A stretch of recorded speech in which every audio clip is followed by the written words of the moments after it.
Bonjour et bienvenue à tous pour ce webinaire qui portera sur la conception et le dimensionnement d'un système de climatisation à eau glacée avec le logiciel CPHWAC.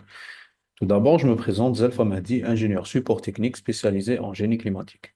Commençons directement par la présentation du flux de travail du logiciel CPHWAC. Alors, afin de pouvoir mener à bien n'importe quel projet avec le logiciel, il nous faudrait un modèle 3D du bâtiment que nous pouvons facilement concevoir avec divers logiciels tels qu'IFC Builder, CP Architecture, et cela à partir de fonds de plan en 2D, donc sous format DWG. Ou mieux encore, CP Thermnotes ou CP CADMAP, afin d'y réaliser également le bilan thermique, en plus du modèle 3D. Nous avons également la possibilité, bien sûr, de travailler directement à partir de fonds de plan en 2D, donc sous format DWG. La maquette numérique, ensuite, pourra être exportée vers le BIM Server Center, qui est une plateforme d'interchangeabilité et d'interopérabilité entre les différents acteurs d'un même projet. Puis, cette même maquette-là pourra ensuite être importée au sein de CPHVAC pour y réaliser la conception et le dimensionnement du système CVC. Par la suite, le logiciel nous donnera la possibilité de générer des notes de calcul détaillées du projet, le bordereau de matériaux ainsi que les plans d'exécution sous format DWG. Sans plus tarder, passons directement à la présentation du logiciel.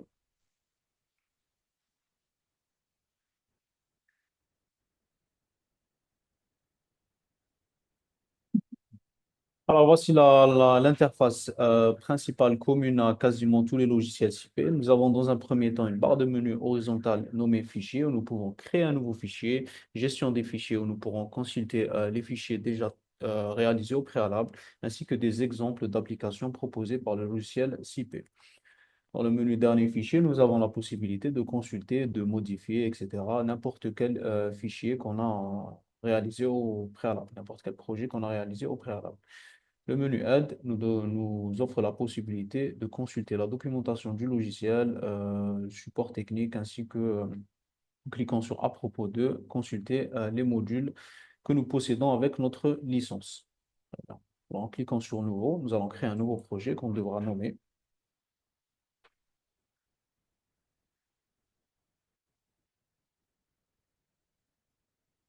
Cette fenêtre-là s'affiche où nous pourrons soit créer un nouveau projet ou bien directement sélectionner un projet déjà existant depuis le BIM Server Center. En cliquant sur Sélectionner projet, je peux voir tous les projets auxquels je suis contributeur. Donc, si je clique sur n'importe quel projet, par exemple, maquette hôpital, je peux voir toutes les contributions réalisées par les différents acteurs de ce projet-là. Si j'importe n'importe quelle contribution, par exemple ces deux-là,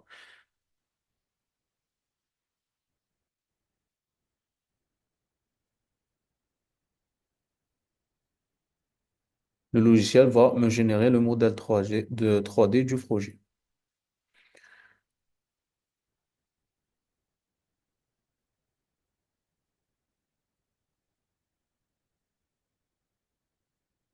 Voilà. Voici le modèle 3D d'un projet déjà réalisé au préalable. Alors, voici l'interface principale du logiciel CP HVAC.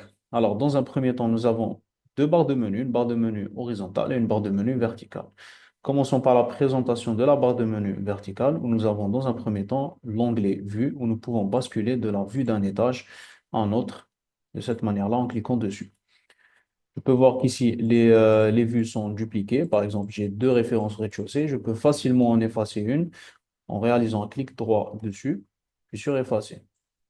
Si je veux éditer n'importe quelle vue d'étage, je n'ai qu'à réaliser un double clic là-dessus et par exemple modifier la hauteur visible de l'étage. De cette manière. Très bien. Dans l'onglet éléments lus, je peux rendre visible ou invisible n'importe quel élément du modèle 3D, tel que les escaliers par exemple, si vous pouvez voir ici, la façade, etc. Bon, dans le menu éléments propres, c'est à peu près la même chose qu'éléments lus, mais ici, nous pourrons rendre visible ou invisible n'importe quel élément que nous avons modélisé avec le logiciel CPHVAC, par exemple les tuyauteries, les ventiloconvecteurs, etc. Passons maintenant à la présentation de la barre de menu horizontale, où nous avons dans un premier temps le menu projet. Allons dans Options générales, où nous pouvons consulter directement les conditions de dimensionnement et de vérification. Dans un premier temps, conditions ambiantes du parcours des tuyauteries, nous devons indiquer les températures ambiantes extérieures et intérieures, que ce soit en été ou bien en hiver, pour que le logiciel calcule automatiquement la dissipation de chaleur à travers la tuyauterie. Dans le menu vérification, je peux cocher diverses vérifications telles que la température maximale d'entrée aux émetteurs, la température minimale, le pourcentage maximal de perte de chaleur dans les tuyauteries, point de tolérance, etc. Donc, critères de dimensionnement des tuyauteries, donc ça concerne le réseau hydraulique. Pour que le logiciel dimensionne automatiquement notre réseau de tuyauterie, il faut qu'on lui indique la vitesse maximale admissible de l'écoulement de l'eau à travers la tuyauterie. Mais pas que, il faut également indiquer la perte de charge maximale du tronçon, donc la perte de charge linéaire de ce tronçon-là, par unité de longueur, donc en mètres colonnes d'eau par mètre. Longueur équivalente, c'est pour le calcul des pertes de charge singulières. Critères pour le dimensionnement des conduits, c'est exactement les mêmes critères qu'en hydraulique, mais cette fois-ci, c'est pour le réseau aérolique, pour lesquels. Pareil, nous devons également admettre ou bien renseigner la vitesse maximale admissible de l'écoulement de l'air à travers les conduits, ainsi que la perte de charge par unité de longueur, donc la perte de charge linéaire. Nous pouvons consulter les différentes dimensions admissibles pour les conduits. Et ici, nous avons la possibilité de modifier le rapport d'aspect des conduits rectangulaires. Critères pour le dimensionnement des vases d'expansion, nous devons indiquer la pression de remplissage ainsi que la pression de calibrage de la soupape de sécurité afin que le logiciel dimensionne automatiquement la contenance ou bien le volume du vase d'expansion. Donc, concentration limite de réfrigérant, nous pouvons voir que le logiciel travaille avec la norme EN 300, conformément à la norme EN 378. Nous avons une concentration limite de réfrigérant qui est égale à 0,44 kg par mètre cube pour ce type de bâtiment. D'accord. Dans conditions extérieures, nous avons la possibilité de renseigner les conditions extérieures telles que la température sèche en été, la température humide en été et également en période hivernale. Nous pouvons les renseigner manuellement ou bien en cliquant sur l'icône du globe, nous aider de la bibliothèque météorologique d'Ashrae version 2017 disponible à même le logiciel. Par exemple, je sélectionne cet emplacement-là et le logiciel réajuste automatiquement les valeurs de la température sèche, humide, l'altitude, etc. Tout cela pourra bien évidemment être reparamétré comme bon nous semble. Pour les conditions intérieures, c'est simple, nous devons indiquer les conditions intérieures à maintenir au sein du local. En flux de travail, nous pouvons consulter la table thermodynamique de l'eau, donc la température, la densité, la chaleur spécifique, ainsi que la viscosité cinématique de l'eau en fonction de sa température. En sortie de résultat, nous avons la possibilité de rendre invisible la prescription commerciale du produit qu'on a mis en place. Donc, la note de calcul s'affichera sans la marque qu'on a sélectionnée au préalable. Ici, c'est pour la configuration de l'étiquette. On peut indiquer quoi afficher au niveau de l'étiquette, la référence, la sélection, la longueur, la tuyauterie, etc. Et cet onglet-là, c'est pour les symboles pour les plans, où nous pouvons, dans un premier temps, soit les modéliser manuellement, donc les dessiner manuellement, ou directement en utilisant la bibliothèque proposée par le logiciel. Par exemple, la vanne d'isolement à ce symbole-là.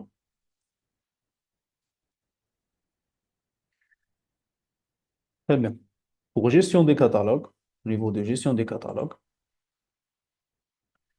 nous avons la possibilité de télécharger n'importe quel catalogue de fabricant disponible depuis l'OpenBeam Database. Donc, c'est très simple. Pour télécharger le catalogue, je n'ai qu'à cliquer sur la flèche dirigée vers le bas de n'importe quel fabricant. Le ciel m'indique que le catalogue a été correctement téléchargé et prêt à être utilisé pour mon projet. En cliquant sur filtre appliqué, je peux appliquer des filtres à ma recherche. Par exemple, si je recherche des fabricants qui proposent des radiateurs ou bien des ventiloconvecteurs, je n'ai qu'à coucher ventiloconvecteur. Et voici les fabricants qui proposent ce genre de produit. Je peux également créer mes propres références depuis la bibliothèque d'éléments génériques. Donc, par exemple, pour les ventiloconvecteurs, en cliquant sur ventiloconvecteur de tube, je peux très bien indiquer ou bien renseigner ces valeurs-là depuis directement la fiche technique du fabricant que j'ai sous la main. Je peux également m'aider euh, des références génériques proposées par le logiciel que je peux utiliser à même mon projet. Et tout cela est possible avec n'importe quel élément de mon projet, ventilateur, les gaines, etc. La partie générateur, c'est là où nous pouvons mettre en place les groupes de production tels que les pompes à chaleur 2 tubes, 3 tubes, les chaudières, etc. La partie émetteur, c'est pour les unités terminales ou bien les unités secondaires telles que les ventiloconvecteurs, les radiateurs, les CTA, le collecteur de plancher chauffant. Cette partie-là, c'est pour l'eau chaude sanitaire. Cette partie-là, c'est pour l'aérothermie.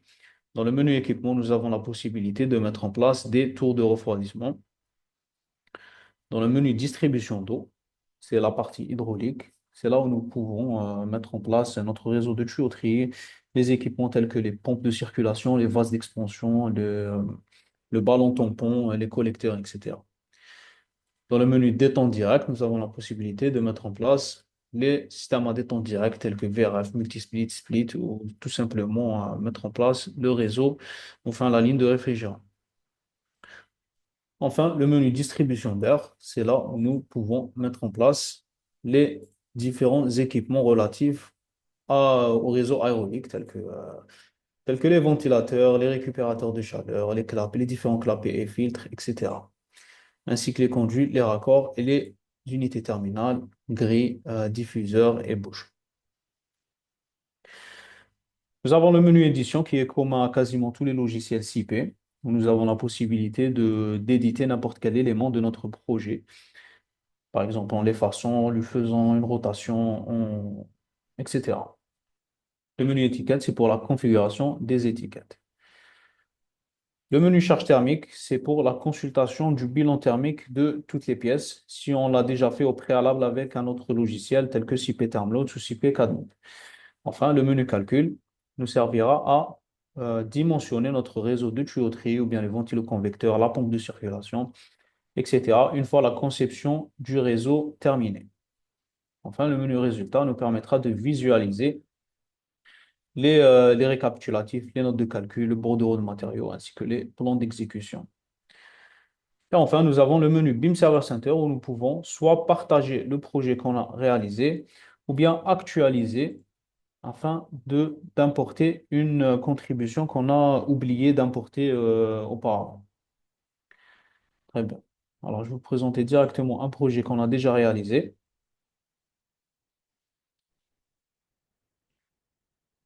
Très bien. Voilà. Voilà le projet. Nous avons mis en place une pompe à chaleur RO 2 tubes, un réseau de tuyauterie, une pompe de circulation, un vase d'expansion. Et au niveau des pièces de ce bâtiment-là, nous avons mis en place des ventilos-convecteurs, bien évidemment raccordés avec le réseau de tuyauterie. On peut bien évidemment visualiser notre projet en 3D de la sorte. Une fois que la conception de notre réseau est terminée, nous n'avons qu'à appuyer sur dimensionner, sur oui, pour que le logiciel dimensionne automatiquement, que ce soit le réseau de tuyauterie, comme j'ai dit auparavant, le vase d'expansion, la pompe de circulation, les pompes à chaleur, les ventiloconvecteurs, etc. Donc, si je laisse le curseur de la souris sur n'importe quel élément du projet, par exemple ce tronçon-là, je peux voir que le logiciel l'a dimensionné automatiquement. Je peux voir que le diamètre de ce tronçon-là, 32 mm, le débit d'eau parcourant ce tronçon-là est de 0,23 litres par seconde, la perte de charge au niveau de ce tronçon-là, etc. Et ceci est pareil pour absolument chaque élément de notre projet. Même pour la pompe de circulation, je peux voir exactement le point de fonctionnement de la pompe au niveau de cette fenêtre-là. Alors, très bien. Je passe directement à la génération des notes de calcul en cliquant sur Résultat, puis sur Récapitulatif, puis sur Distribution d'eau. Très bien. Alors, dans un premier temps, nous avons la description des pompes à chaleur et la conformité. Par exemple, nous avons un besoin de 68 000 watts en chauffage et la pompe à chaleur qu'on a mis en place fournit 82 kilowatts de puissance, donc c'est tout à fait correct. Le débit d'eau total de toute l'installation, que ce soit en hiver ou là en été, est également indiqué ici, ainsi que la perte de chaleur au niveau des tuyauteries.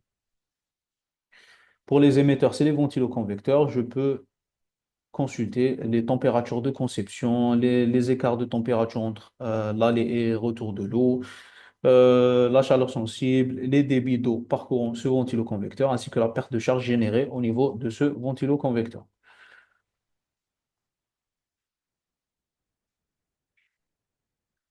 Arrivé au menu équipement, nous avons la possibilité de voir que pour ce réseau-là, nous aurons besoin, pour un débit de 3,30 litres par seconde, une pression de refoulement au niveau de la pompe de quasiment 7 mètres colonnes d'eau.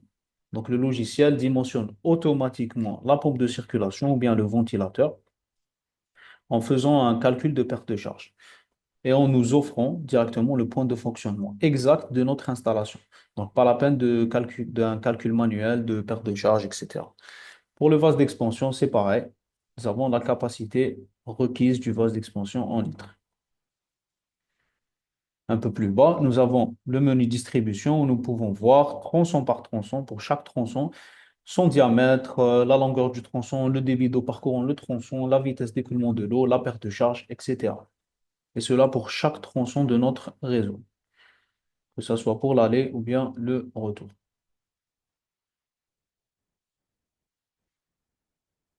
Très bien. En cliquant sur matériaux, nous avons la possibilité de consulter le bordereau de matériaux de notre projet. Par exemple, nous aurons besoin d'une pompe à chaleur, pardon, de cette référence-là, de 6 ventiloconvecteurs de cette référence-là, 10 ventiloconvecteurs de cette référence-là, etc. Pour le menu distribution d'eau, également le bordereau de matériaux relatif à la tuyauterie. Nous aurons besoin de 11,70 mètres de longueur totale de tuyauterie pour un diamètre de 110 millimètres. Et cela pour absolument tous les diamètres. Également pour l'isolation. Dans le menu équipement, nous pouvons voir plutôt que nous avons besoin d'une pompe de circulation avec ce point de fonctionnement. Enfin, en cliquant sur le menu plan, ou bien l'onglet plan, nous avons la possibilité de visualiser les plans d'exécution sous format TWG.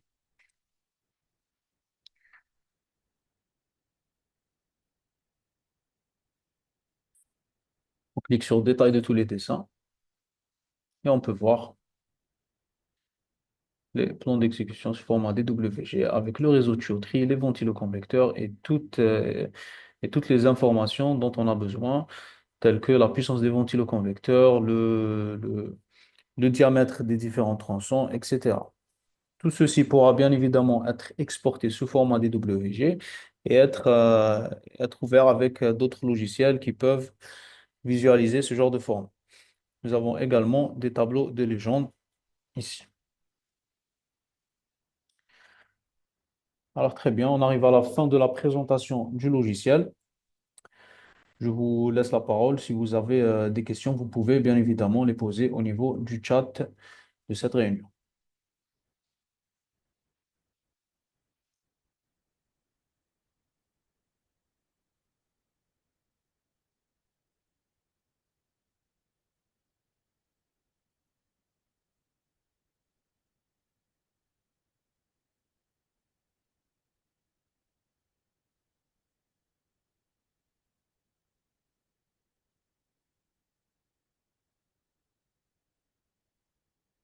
Bonjour.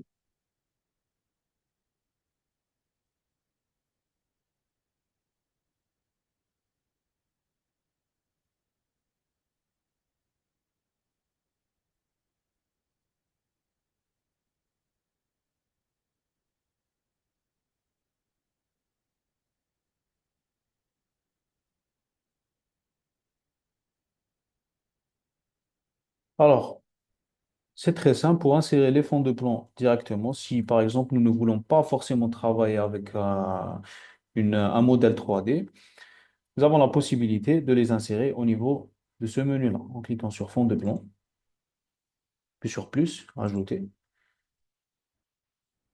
Et ici, nous pouvons importer les fonds de plan sous format DWG, par exemple. Je prends l'exemple de celui-là. Ici, on peut cocher ou décocher n'importe quel calque pour le rendre invisible, bien évidemment. Puis on clique sur accepter. Et pour l'importer, on clique sur cette icône-là. On sélectionne le fond de plan qu'on a importé. Et puis voilà.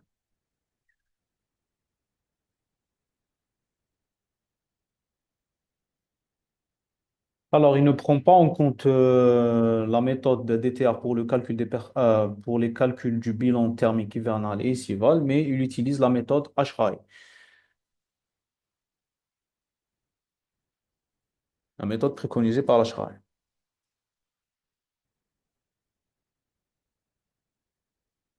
Avec plaisir.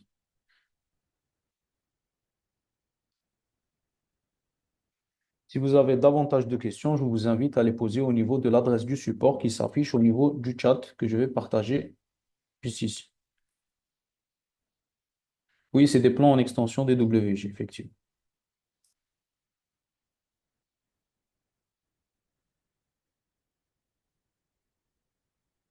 Avec plaisir.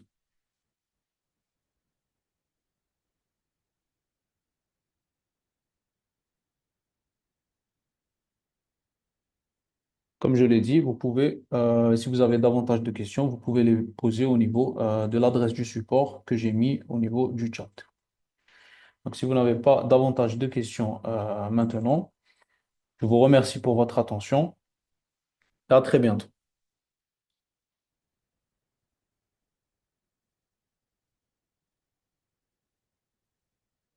En étant architecte, en quoi ça va m'aider? En étant architecte, vous pouvez bien évidemment modéliser votre plan en 2D DWG avec n'importe quel logiciel qui permet de faire ça et de le partager aux autres ingénieurs, par exemple l'ingénieur HVAC, etc. Et pourra très facilement l'importer au niveau de CPHVAC, sans problème, avec plaisir. À bientôt.